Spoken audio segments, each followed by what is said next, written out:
Ceci est un livre audio autogénéré par Google. Première partie. De la formation au fait du pouvoir. Chapitre 1. La formation et l'apprentissage du pouvoir.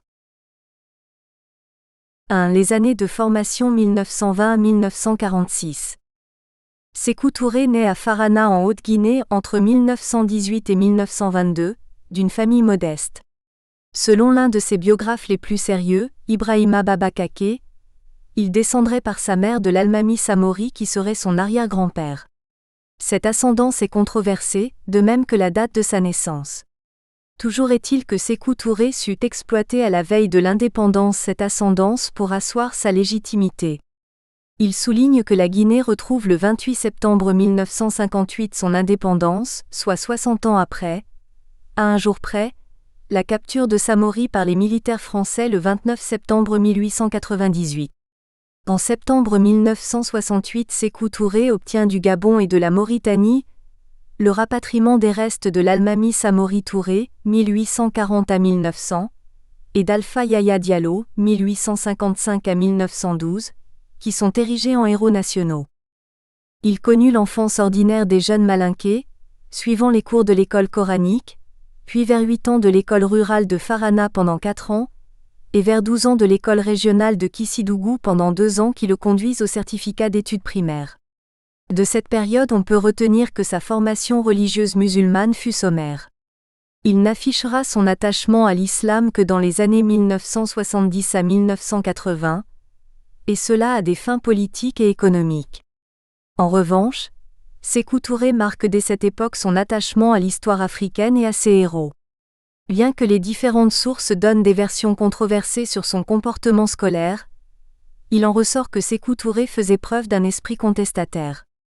Il ne fut pas admis à l'école primaire supérieure Camille Guy de Conakry, et fut orienté vers l'école professionnelle Georges Poiret en 1936. Sékou Touré se sentira toujours humilié de n'avoir pas été reçu à l'Aix. Il en rendra responsable son maître d'école Fodé Bokar Marega.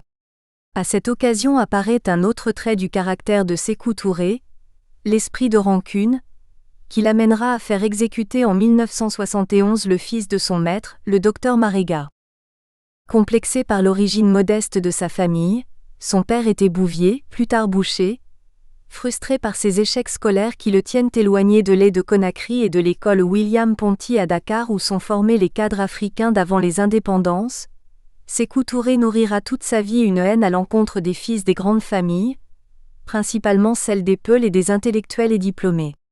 Il utilisera les complots vrais ou inventés pour les éliminer physiquement. On pourrait d'ailleurs trouver dans le fin fond de certaines personnalités de l'entourage de Sékou Touré des motivations identiques. Chez son demi-frère Ismaël Touré qui n'a pas accepté de n'être que diplômé d'une école de météorologie, ou chez Béhanzin, le théoricien du régime, qui n'ayant jamais eu son agrégation de maths, a mis son échec sur le compte du racisme. Finalement exclu de l'école Georges Poiret, il entre comme commis aux écritures à la Compagnie du Niger français. 2. Les prémices du pouvoir 1946 à 1956. A. Le militant syndicaliste. En 1944, Sékou Touré devient commis des PTT et participe à un groupe d'études communistes. Profitant de la possibilité qui est offerte aux ressortissants de l'Union française de créer des partis politiques ou des syndicats, Sékou Touré fonde un syndicat affilié à la CGT et s'en fait élire secrétaire général. Dès ce moment, Sékou Touré laisse apparaître ce qui sera sa stratégie d'accès au pouvoir sous le régime colonial. D'une part, il tire le maximum de pouvoir des mesures de plus en plus libérales que la République accorde aux territoires d'outre-mer. Partis politiques, syndicats, code du travail, loi cadre. D'autre part, il se place systématiquement aux avant-postes et postule au premier rang des organisations auxquelles il adhère ou qu'il crée. En 1946, il participe à Paris au congrès de la CGT. D'aucuns disent qu'il profite de ce voyage pour se rendre à Prague. Il est certain qu'il réalisera plusieurs voyages dans les pays de l'Est. Il se lance, à la tête de son syndicat, dans une série de revendications. Il organise du 20 décembre 1945 au 4 janvier 1946 une grève de la Poste qui paralyse les communications téléphoniques et se termine par la victoire des grévistes. En 1946, il devient comptable du Trésor et crée un syndicat des trésoreries. En 1947, il soutient la grève des cheminots qui touche toute la fédération d'AOF et se termine par la victoire des cheminots. Il devient secrétaire général de l'Union des syndicats CGT de Guinée, et en octobre 1951 secrétaire général du comité de coordination des syndicats CGT d'AOF 7. Il mène parallèlement une activité hors de la Guinée, signe l'appel de Stockholm, se rend en 1950 au Congrès mondial de la paix à Varsovie où il est élu membre du Présidium, et participe le 1er mars 1951 à Berlin aux assises de ce conseil. Sa réputation commence à dépasser les frontières de la Guinée et même de l'Afrique. Rien n'arrête sa boulimie de pouvoir. Déclenchant une grève pour l'augmentation du SMIC, il est emprisonné du 11 au 14 juin 1950. Devant les manifestations populaires, le gouverneur Roland Pré le fait libérer. Muté au Niger, il refuse de rejoindre son poste et démissionne. Révoqué en janvier 1951 de l'administration coloniale, il devient syndicaliste à plein temps. Il déclenche plusieurs grèves pour obtenir le vote puis l'application du Code du travail en Afrique. La plus marquante est celle du secteur privé qui dure 72 jours à partir de septembre 1953. Le gouverneur général d'AOF, Bernard Cornut-Gentille, doit céder.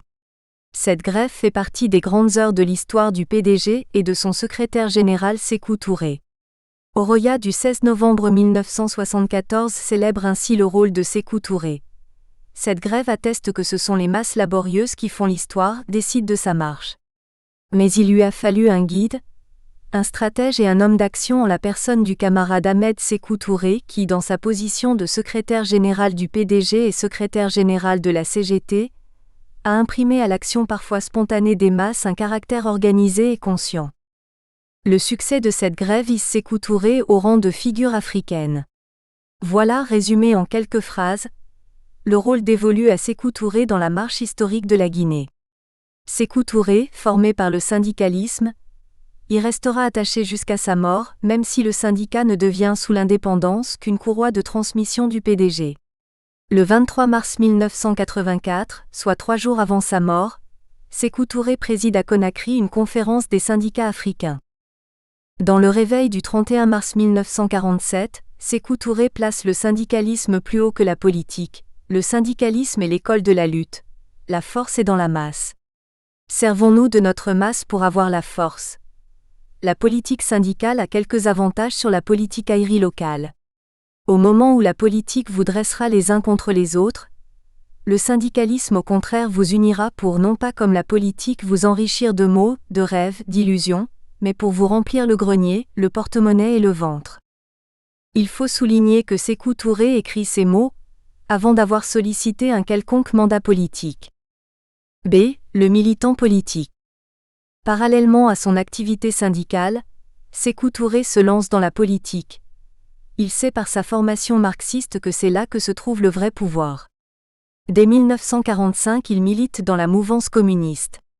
Il se trouve à la tête d'un mouvement politique, l'Union patriotique, qui s'affilie à une organisation communiste, le Front National, qu'il ne faut pas confondre avec le parti lepéniste actuel. Il y joue un rôle actif, mais n'arrive pas à se faire désigner comme candidat à la députation au Parlement français. Il participe à Bamako, en octobre 1946, au congrès constitutif du Rassemblement démocratique africain, RDA, sous l'égide de Félix Houphouët-Boigny. Ce parti réussit à présenter des candidats à la députation dans tous les territoires d'AOF et d'AEF, et fait élire 11 députés au Palais Bourbon qui s'apparentent au groupe parlementaire communiste. Le 14 mai 1947, il crée avec un groupe d'études marxistes et des groupements ethniques le PDG, Parti démocratique de Guinée, section territoriale du RDA, qui va devenir rapidement l'instrument de son pouvoir. Le premier secrétaire général en est Madeira Keïta, d'origine malienne, fonctionnaire de l'IFAN, qui jouit d'un très grand prestige, mais muté au Dahomey, les conditions familiales l'amènent à accepter cette nomination. Sékou Touré a désormais le champ libre, Il se fait élire en 1952 secrétaire général, après qu'il ait radicalisé la doctrine du parti et éliminé les membres non révolutionnaires et les groupes ethniques. Sékou Touré occupera ce poste clé jusqu'à sa mort en 1984. Sékou Touré détient maintenant les armes des pouvoirs syndicaux et politiques, car l'action syndicale a toujours été inséparable de l'action politique. Sa portée a toujours dépassé la limite des revendications économiques et sociales pour déboucher sur les revendications politiques. Ces deux actions sont inséparables puisque partout nous nous trouvons en face du seul et même adversaire, le colonialisme dont la défaite assurera à tout le riz, la justice, l'égalité. Sékou Touré est suffisamment réaliste pour participer avec son parti aux élections aux assemblées territoriales et nationales. En août 1953, il se fait élire conseiller territorial de Bela, seul opposant dans une assemblée dominée par les partis modérés. Il s'agit là de son premier mandat politique. En juin 1954, profitant d'une élection législative partielle à la suite du décès de Yacine Diallo, il se présente à la députation. Il est battu par Barry Diawadou et dénonce haut et fort le trucage de l'élection. Sékou Touré n'oubliera pas cet échec et le fera payer plus tard chèrement à son concurrent heureux, qui disparaîtra dans un des nombreux complots, celui de 1969. Tirant les enseignements de cet échec, Sékou Touré sait que les élections se gagnent sur le terrain. Il va déployer tous ses talents d'agitateur et d'organisateur, et jouer sur plusieurs cordes.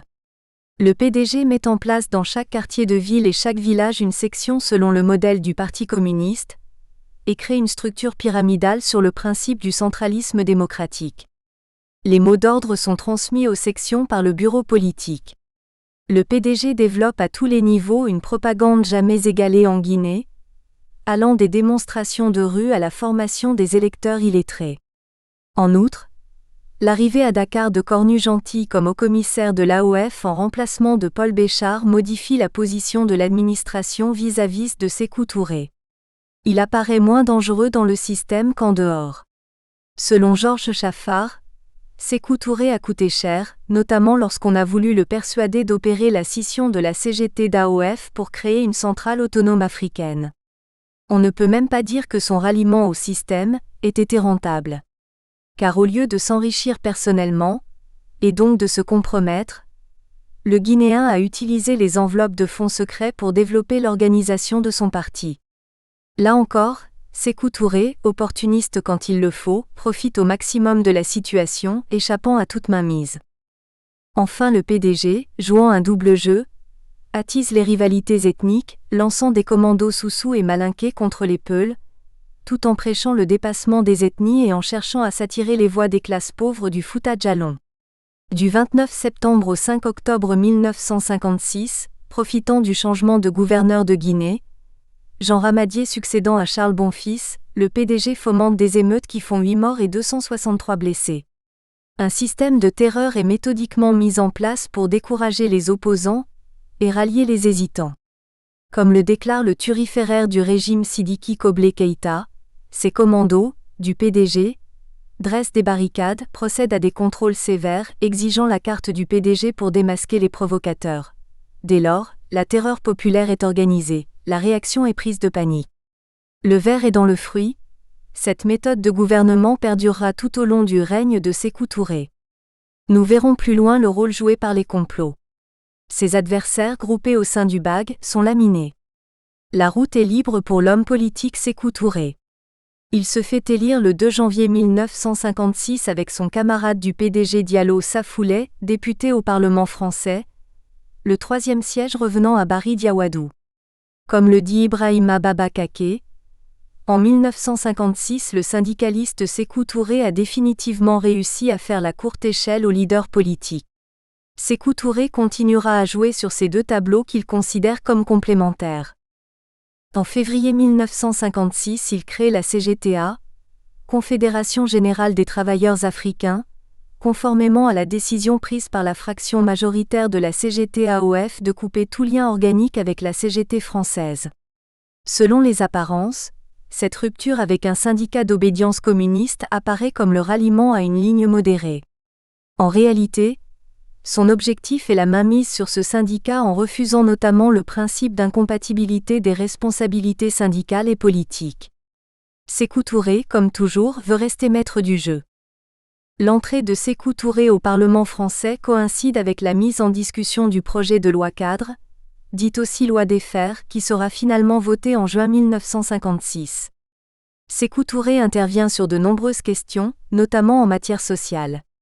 Il insiste particulièrement sur l'égalité absolue des conditions de recrutement, d'avancement pour tous les fonctionnaires d'origine métropolitaine ou d'origine locale. La liberté, l'organe du PDG, donne un grand retentissement à ces actions qui sont parfois couronnées de succès comme dans le cas des congés payés. Mais l'intérêt de Sékou Touré se porte au premier chef sur la loi cadre.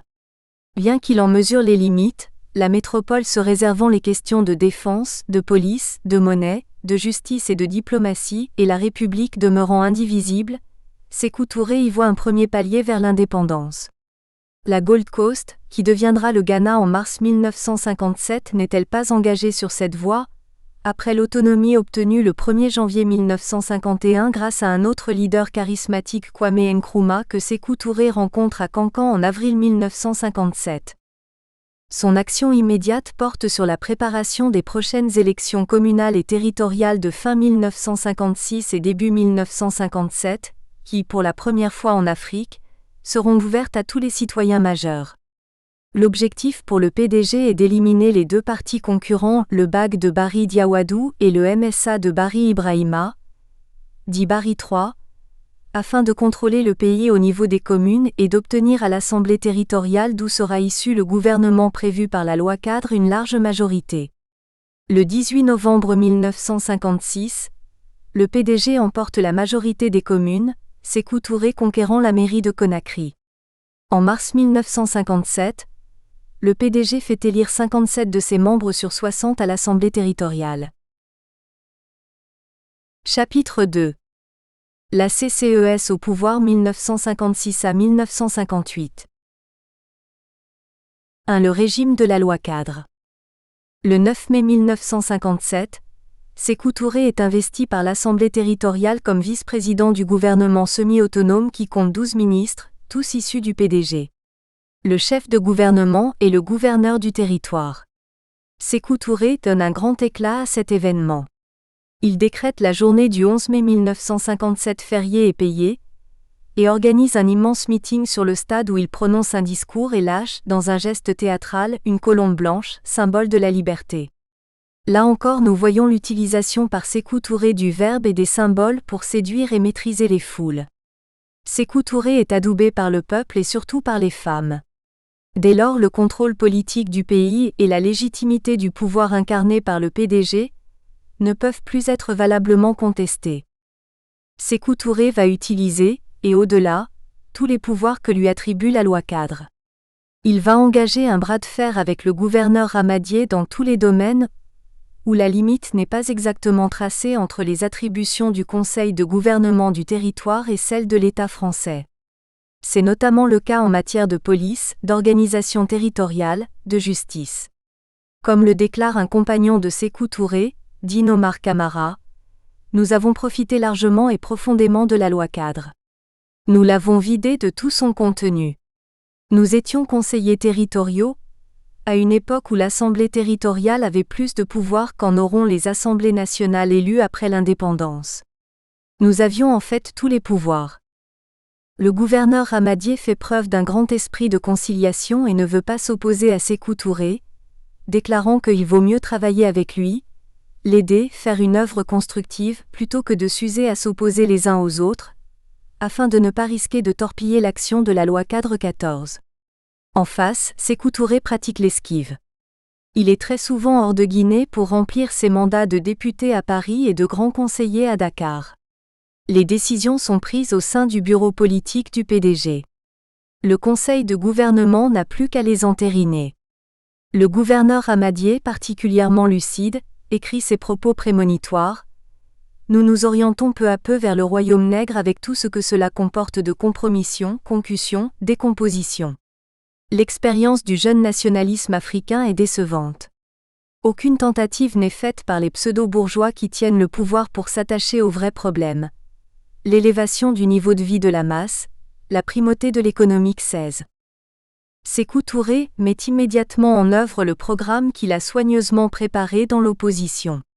Son premier objectif est la suppression de la chefferie.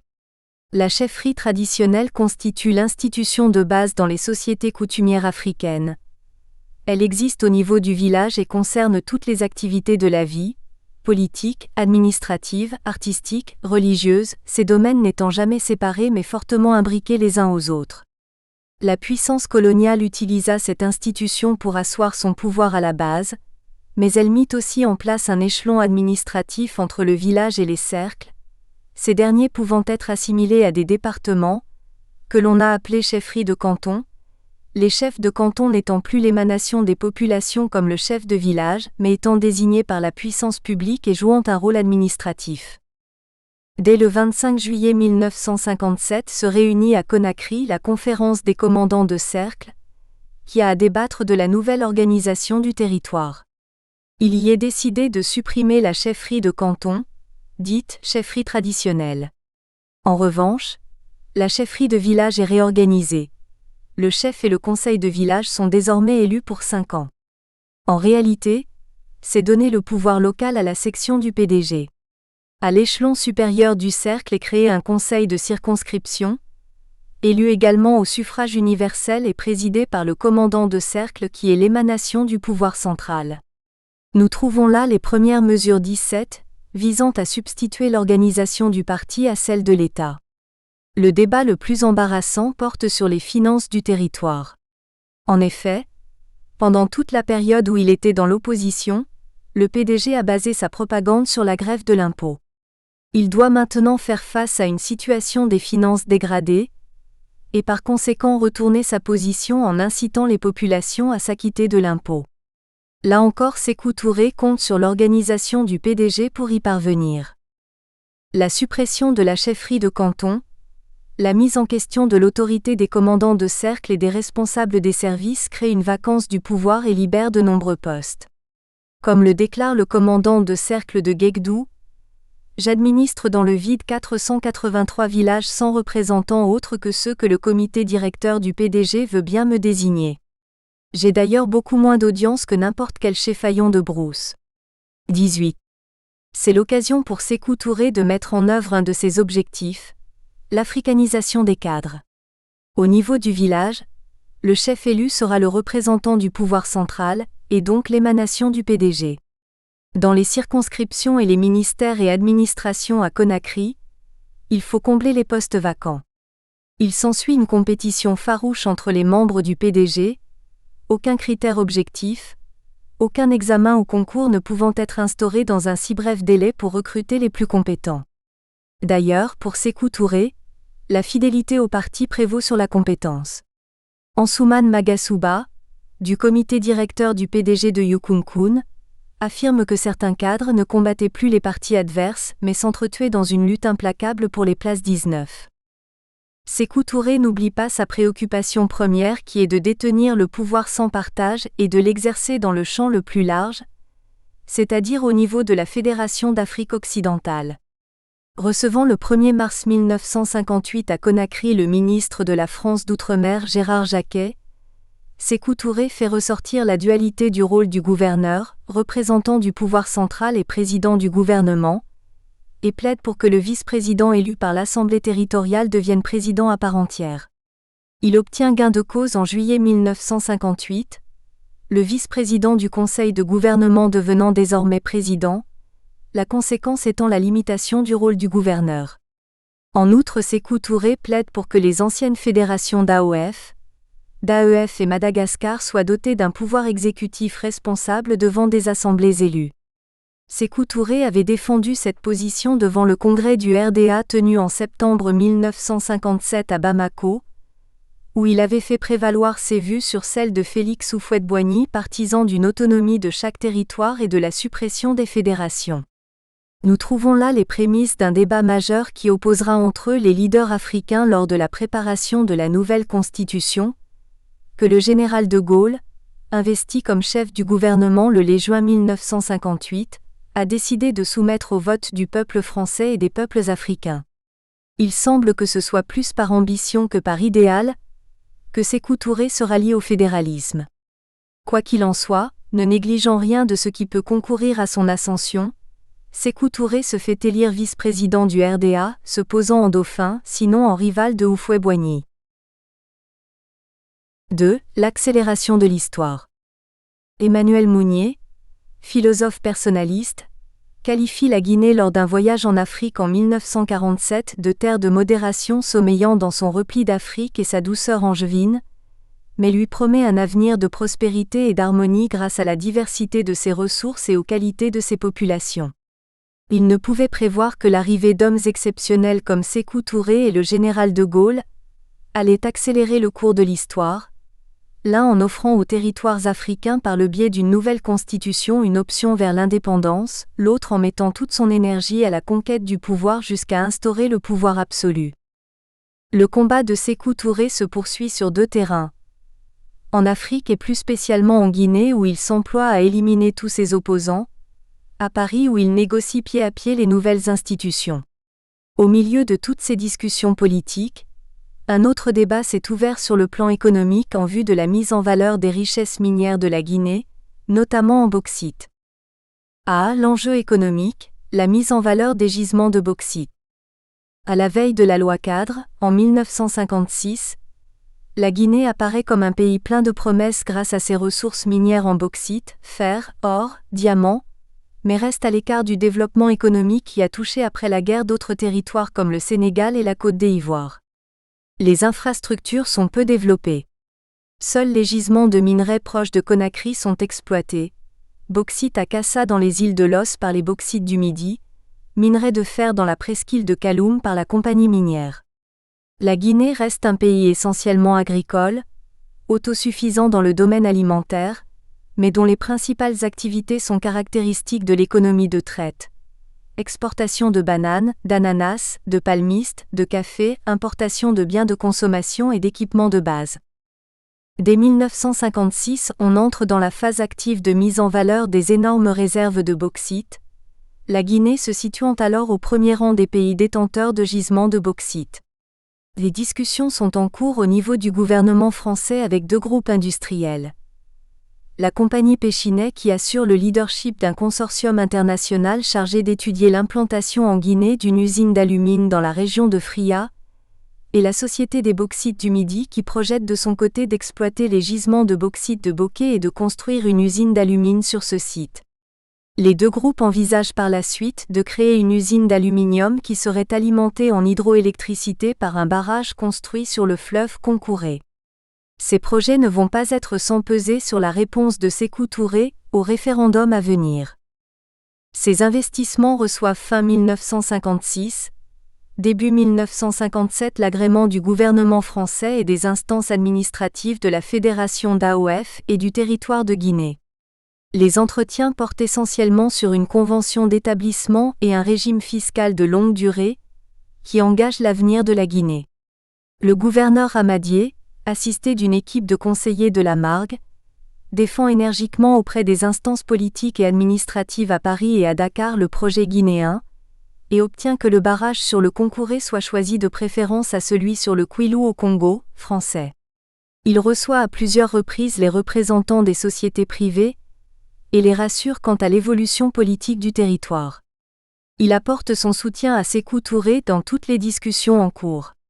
Ce dernier est étroitement associé, en tant que responsable du RDA et secrétaire général de la CGTAN, et avec son compagnon Saïfoulé Diallo en tant que député au Parlement français, à ses projets.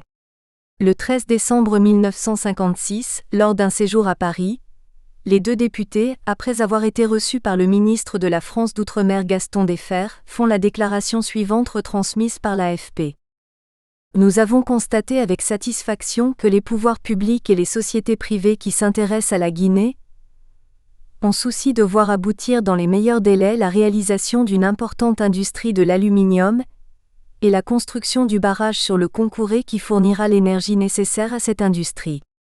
Nous ne pouvons que nous féliciter du prochain démarrage dans notre territoire de 2 grandes usines d'alumine, qui marqueront la première étape d'un ensemble industriel beaucoup plus vaste, souhaité par les populations guinéennes.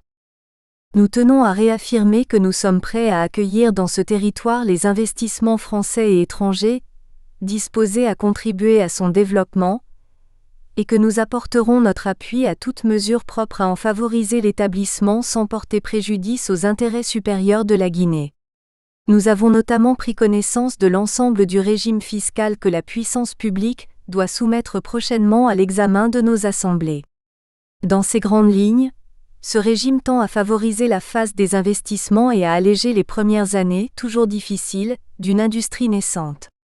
La stabilité de ce régime fiscal sera garantie par une convention de longue durée, engageant le territoire. Ces dispositions serviront les intérêts de la Guinée, et elles rejoignent les principes que nous avons toujours défendus. Sékou Touré soutiendra continuellement ces projets. Il signera le 5 février 1958, conjointement avec le gouverneur Moberna qui a remplacé en février 1958 le gouverneur Ramadier, la convention de longue durée habilitant la compagnie Fria à s'implanter en Guinée. Finalement, seule l'usine d'alumine de Fria sera réalisée. L'option pour l'indépendance amène les partenaires publics et privés à renoncer au barrage sur le Concouré. En outre, les bauxites du Midi suspendent dès fin 1957 les travaux d'investissement à Boké. La sagesse aurait voulu, pour le développement économique de la Guinée, qu'une autre voie soit choisie. Mais le débat principal a lieu à d'autres niveaux. B. L'élimination des opposants. Sékou Touré, qui détient la quasi-totalité des pouvoirs, veut l'adhésion de tous les Guinéens à son parti et à sa personne. Lors du 3e congrès du PDG, tenu à Conakry du 23 au 26 janvier 1958, Sékou Touré lance un appel aux partis d'opposition et notamment au BAC 24 et au MSA 25, mais sans succès. La pièce se joue au niveau des fédérations. Après différentes tentatives pour unifier tous les partis africains, tentatives qui échouent par suite des oppositions entre les fédérations d'AOF et d'AEF, et du refus du RDA de se fondre dans une organisation plus vaste, Senghor réunit à Dakar le 26 mars 1958 la 2e conférence de regroupement des partis africains, qui décide la création du PRA 26. Le RDA refuse d'abandonner son sigle et n'y adhère pas. En Guinée se forme une section du PRA composée du BAG et de la Démocratie socialiste de Guinée, DSG, qui se substitue au MSA. Ce nouveau parti s'affronte au PDG. En effet, de nouvelles élections doivent se dérouler pour élire les conseils de circonscription. Sékou Touré va mettre en œuvre les actions qui lui ont si bien réussi en 1957. Il va lancer les troupes de choc du PDG, en fait des commandos de voyous, contre ses opposants. Ces bagarres font début mai 1958, 18 morts et 150 blessés. L'habitation de David Souma, le rival syndical de Sékou Touré à la tête de la CATC, Confédération africaine des travailleurs croyants, qui a refusé de fusionner avec l'UGTAN, Union générale des travailleurs d'Afrique noire, et qui s'oppose au cumul des mandats politiques et syndicaux, est pillé. Dans son livre Prison d'Afrique, Jean-Paul Alata dénonce les exactions des hommes de main de Sékou Touré sous la conduite de leur général Mono Joe, qui sème la terreur dans les rues de Conakry. Selon son habitude, Sékou Touré met ses incidents au compte de ses adversaires qu'il traite de fantoches et de marionnettes. En janvier s'est tenu à Conakry le congrès constitutif de l'Union générale des travailleurs d'Afrique noire, UGTAN, qui regroupe la plupart des syndicats africains. Ils se prononcent tous pour l'indépendance immédiate. Sékou Touré en est élu secrétaire général, ce qui le place au milieu de contradictions. Peu importe, puisqu'il est au cœur des syndicats et qu'il y occupe la première place. Sékou Touré, en Guinée, n'en a pas fini néanmoins avec ses ennemis intérieurs. En effet, se dressent en face de lui les syndicats des cheminots et des enseignants, ce dernier n'ayant jamais voulu se fondre dans l'USTG ni rejoindre le PDG. Ces syndicats critiquent, chacun dans leur domaine, le bilan de la politique du gouvernement. Celui des enseignants menace de déclencher une grève. Sékou Touré leur intime de se rallier au PDG. En outre, les étudiants de l'UGE 0 réunis en congrès à Conakry en juillet 1957 se font les porte-paroles de la FEANF dont les positions sont radicales. Ils exigent l'indépendance immédiate et dénoncent l'embourgeoisement du régime. Dans une rencontre à Dakar avec les leaders étudiants, Sékou Touré refuse tout dialogue. Son intransigeance est totale. Il refuse d'être débordé sur sa gauche, mais n'accepte également aucune contestation à l'intérieur du parti. À la section du PDG de Mamou qui réclame un fonctionnement interne démocratique et l'ouverture des débats à la critique, il répond par l'exclusion. Dans les mois précédant le référendum du 28 septembre 1958, les positions de Sékou Touré sur la réponse à donner fluctueront en fonction des débats constitutionnels qui ont lieu à Paris sur le statut à donner aux territoires africains, et des pressions et surenchères exercées par le PRA, les syndicats et les étudiants pour accélérer la marche vers l'indépendance. Chapitre 3. Le tournant historique, la nouvelle constitution et le référendum de 1958. Le général de Gaulle, pressenti par le président de la République René Coty, forme un gouvernement qui est investi le 1er juin 1958 par l'Assemblée nationale. Considérant les circonstances d'arrivée au pouvoir du général de Gaulle, les députés africains divisent leur vote sans tenir compte de leur appartenance à un parti.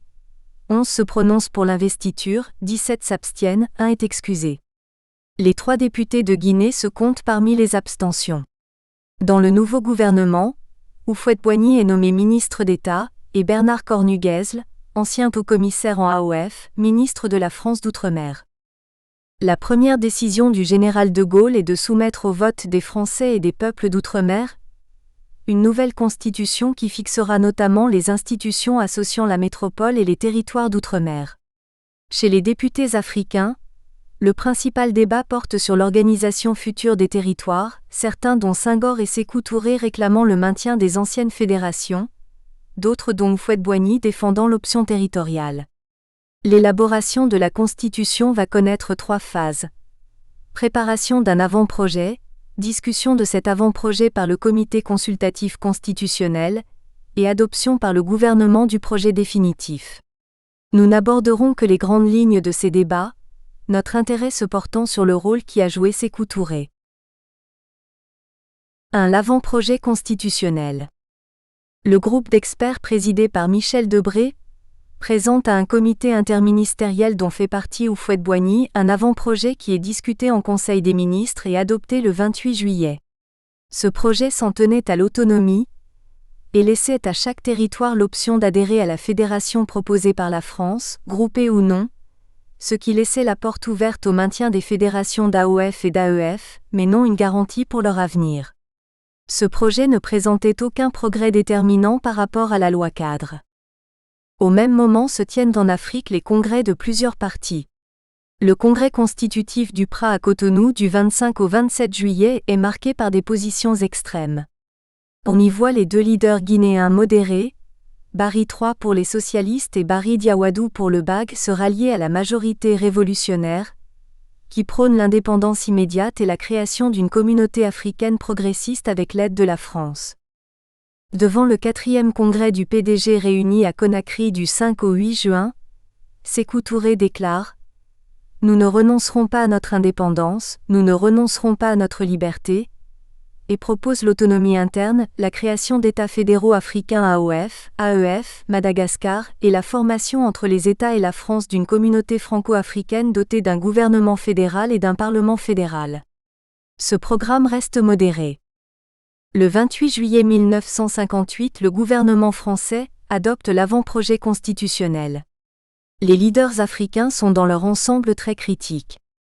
Senghor déclare « L'avant-projet, par son vague et sa confusion, m'apparaît contraire à toute la tradition juridique et constitutionnelle française, à l'esprit cartésien. Nulle part il n'est parlé du droit à l'autodétermination. En conclusion, c'est un recul. » Devant l'Assemblée territoriale le 27 juillet 1958, Sékou Touré expose « Tout projet de constitution qui ne mettra pas fin délibérément à la vieille et impossible politique d'assimilation et d'intégration, ne reconnaîtra pas au peuple des territoires d'outre-mer le droit à l'indépendance, et qui n'affirmera pas le principe de l'égalité des peuples fera de notre part l'objet d'un rejet unanime et ferme. » 2. Le Comité consultatif constitutionnel. Nous entrons dans la deuxième phase, qui est la discussion de cet avant-projet par le Comité consultatif constitutionnel composé de 35 membres.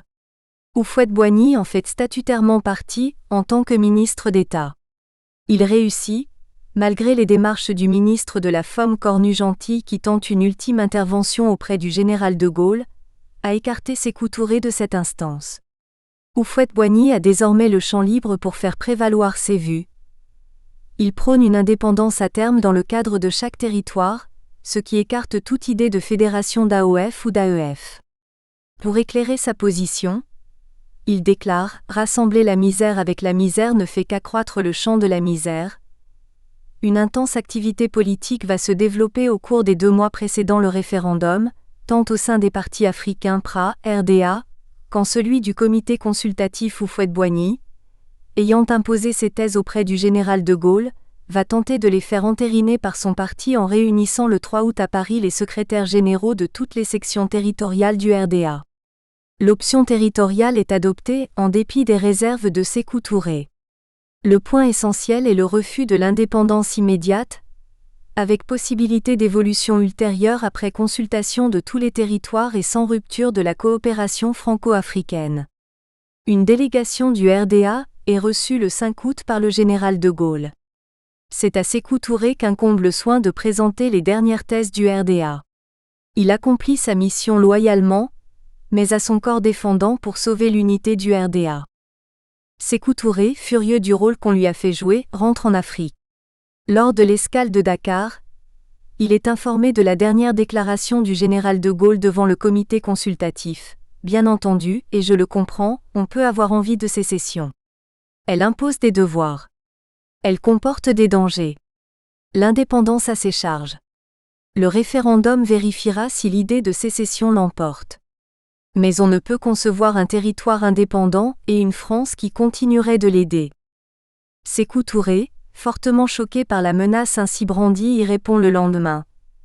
Mon amour-propre pour la dignité de l'Afrique a été choqué.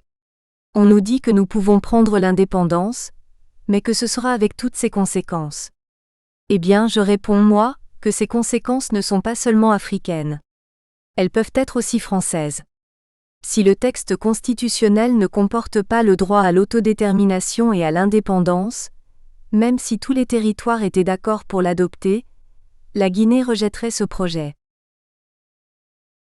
3. La tournée africaine du général de Gaulle. Dès lors, le processus historique va s'accélérer.